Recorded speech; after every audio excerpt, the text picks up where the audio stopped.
M Huncho, a man with a mask, a mystery that people have tried and failed to expose. But who is M Huncho? He's not just a musician going left when everyone goes right. We took a trip to his UTOPIA in April 2019, a tape that solidified me as a fan, along with thousands of others, and today his sequel is here. Let's be the art critics and look at M Huncho's rise from the trap house to the art gallery, and the core values that culminate into the perfect picture he paints, before we once again take a trip to his utopia.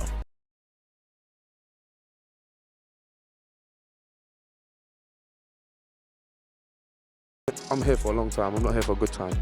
That's why I never have a good time. I don't sleep. Born and raised in northwest London, a multicultural area he experienced growing up. Raised by both his parents, but as many do, when you hit a certain age in the environment you were in, you fall off those rails, at no fault of your parents.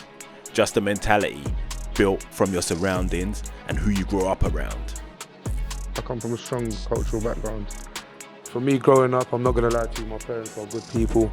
I'm not going to sit down here and say that I had a bad upbringing, because I didn't.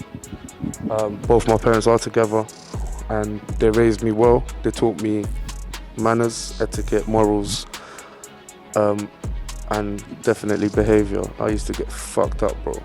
School, education is something that I've always wanted to get into, but it's been hard because of the people that I kept around me. Bad company. We used to get up to shit, left, right, and centre, just doing kid. You know what I'm trying to say? And it went from there to smoking. Then it went from there to selling. Then it went from selling to large amounts, large quantities, and even when it came to that, I was very precise in what I did, and I always liked to lay low. In public, I lived in public housing, and in England, in London especially, public housing is very different to how it is in America. You'll have people from all ethnic backgrounds. Me, I've been one person that's seen death quite a lot in my life. Got a huge family, so there was a point in my life where every month there was a death in the family. And things like these made me realise that I need to go for something. I need to think about the bigger picture. I'm not thinking short term. And things like that made me realise that I need to stay focused on what I'm doing, because realistically, everyone will support you when you're at the top. But as soon as you take a tumble, that's when you'll find out who really supports you. I made music purely because I went into the studio to see my friend make music, and he left, and there was an hour left in that session, and I had never seen a studio before, and I told the engineer, can I try something? And I tried something, and then I was like, this isn't great, but I can hear the direction it's going in. I know that I'm not in my final form yet. Right now, I know I'm not in my final form yet.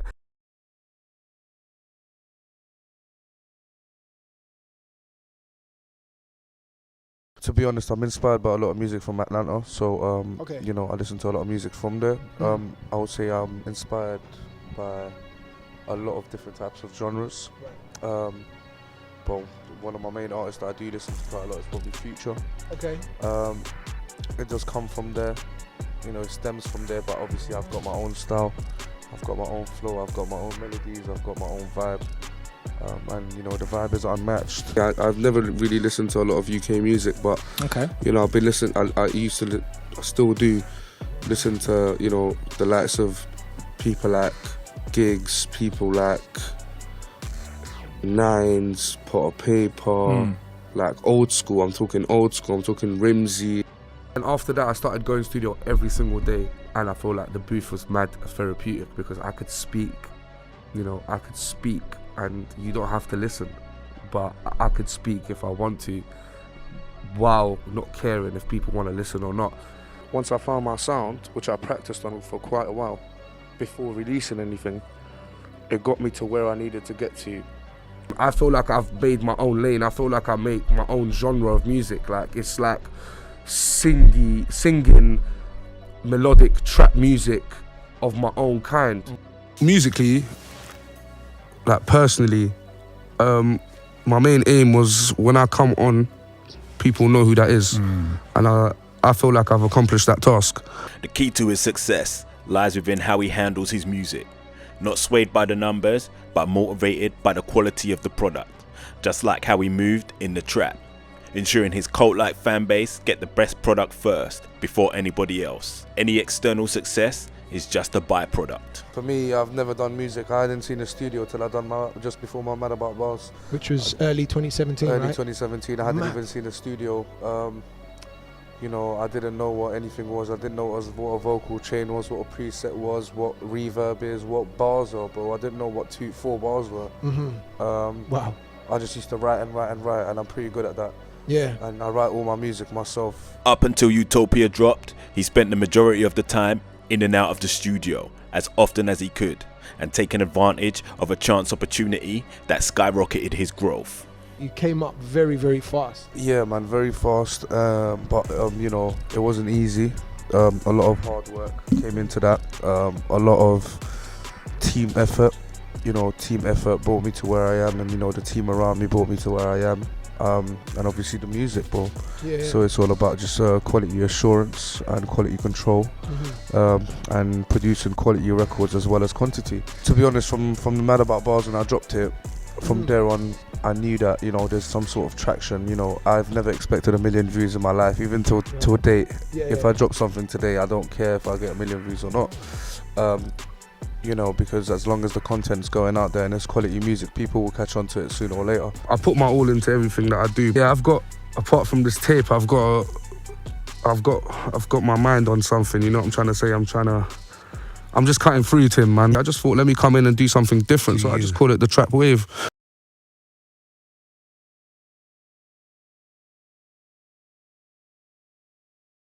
Swap the ballet for the mask, man. Yeah, man.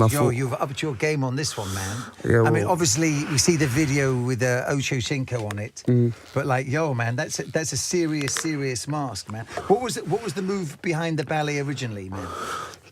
The move behind the ballet originally, bro, I like my privacy. That's it. The mask is more than a piece, it's a statement, and at the same time, a reminder of his most important value: privacy. Many artists and musicians forget what can come with major success. But with a large family and family life being at the forefront for him, the mask was a necessity. The new mask came after his 48 Hours EP, which dropped in April the 13th, 2018, when he decided to take things serious, researching where he could get a proper piece made. Because originally it was a balaclava as well. So why did you decide that to be the way to conceal who you are? Because at that time, that was the only thing that was accessible. Right. You know, I had to find and do a lot of research into finding out where I can get a custom mask and, you know, make something like the one I'm wearing right now. And I feel like I needed to, you know, make sure I show a difference between myself and all the other drill rappers that are out here. Yeah. You know, I'm not a drill artist myself, but, you know, a mask can be very easily associated with drill music. A lot of people in the beginning were very, I would say, not on high alert, but cautious of doing something with me because they just feel like, you know, this guy's just another killer in a mask or another man that just talks about violence. And, you know, it was annoying at first because everyone kind of associated me with drill because drill music, masks, it makes sense. But, you know, I did not make drill music. Anyone that listens to me properly will know that that's not what I do. But from first judgment, they'll be like, this guy's a drill artist. Definitely. Do you get it? Real fans, my fans that have been with me from the get-go and that have grown, my fan base is like a cult fan base. It's like they're with man, ride or die. Do you know what I'm trying to say? Like, it's like literally having a cult movement. And those ones there, they don't even care if I take it off, if I leave it on, if I do this, that just keep releasing music, bro. Just the privacy aspect of things, you know, people come up with their own conspiracy theories and stuff like, okay, big man, what are you gonna do? Make a Netflix documentary? Like, even without this mask, when I like generally bump into people like on a day-to-day life or whatever, customer service assistants and so on and so forth, I never have that. And myself, and my voice is so distinctive. If you actually pay attention and you listen to me and you have that conversation with me, you're gonna be like, raw. Yeah. I swear that's mine, man. Are you so and so, bro? I've had people come up to me and say, are you so and so?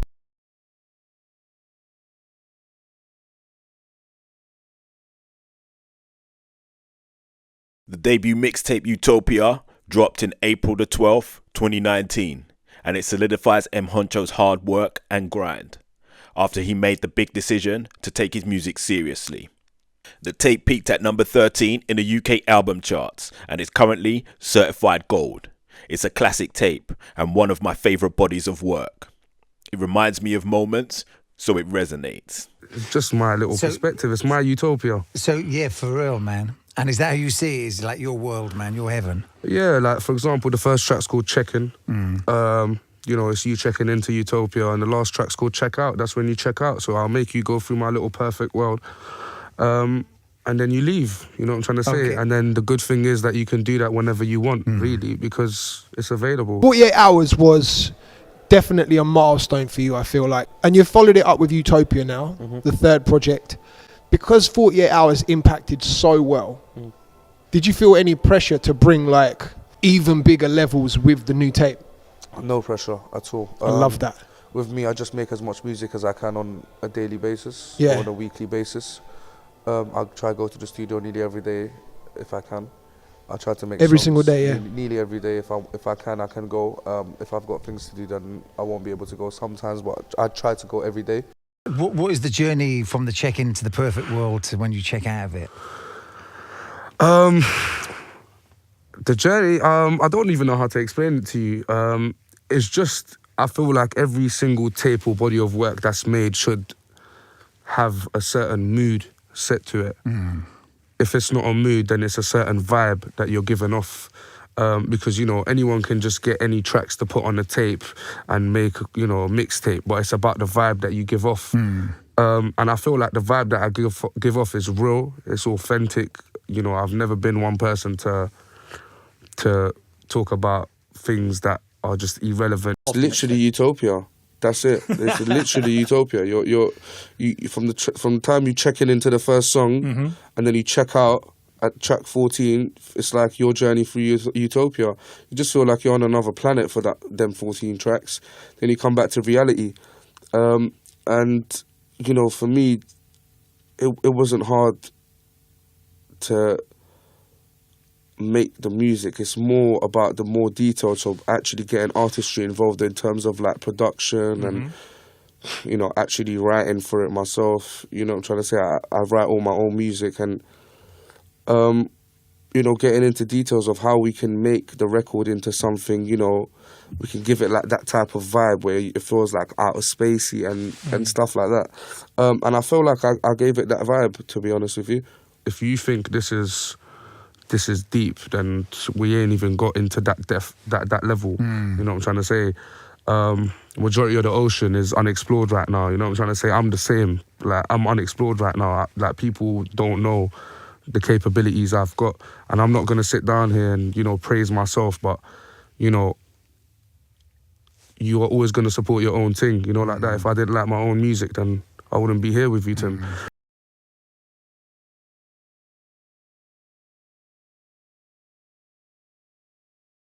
One thing that's guaranteed in life. Yeah. Cool. That's where it comes from. Simple as. You have to make sure that everything is in order from now. Of course, you don't know when you're going to die, bro. That's life. Like, God can take you away at any time. But the main aim is always about the future, bro. Because we need to bear in mind, the first thing that we need to embed into our systems from a younger age is that people don't live forever. Do you get it? Within music, bro. I'm working on growth right now, making sure that I grow as an artist and I become, you know, I take my sound into a different level. I'm trying to explore different avenues when it comes to my sound, bro. And obviously I'm open to working with people and stuff like that all the time. But it just depends. If they don't fit into my calendar, then it's hard, bro. You know what I'm trying to say? But my purpose right now in life, or in music, keep releasing music, bro. Keep releasing quality music. Clean music, well mixed music. and just slowly navigating through the industry to try to get to the top, bro. I'm not gonna lie, I just try to be as genuine as I can. I'm not here to impress anyone. I don't care about being G'd up and all of this kind of stuff, bro. Man, not 16, 17, 18 no more. Wait till I finish doesn't succeed necessarily mean that I'm trying to finish as soon as possible. I'm in a rush, but I can't imagine myself being 35 years of age and making music. No offense to anyone that does, but I can't imagine myself doing it. In my 30s, I can imagine myself having my family and being more business orientated and helping the youth, you know, get themselves out of places that they're not meant to be in. Important, I'll say happiness, health, and, you know, family is important to me. And then finally acquiring wealth, not being rich, Adam, wealth, being wealthy. Wealth in every aspect of life, in terms of good health, in terms of having people around you for you know, all your life, growing old. I don't process it until the mission is accomplished. There's no need to process it right now, there's no point. Everything we've built till this day has been built firsthand. There's been no help. Do you get it? It's just been because of hard work and just staying on the grind, that's it. Like, there's obviously setbacks here and there, but it's just mainly built from the ground up, bro. That's why when the high rise is finished, I'm gonna smile from the top. M Huncho had a quick rise, but the grind is impeccable. Utopia 2 should paint a picture of growth, with possible hints of the future of M Huncho. Let me know what you think of the project in the comments, and leave a like if you enjoyed this video in any way. Please subscribe to catch the next video as soon as it drops next week. Thank you.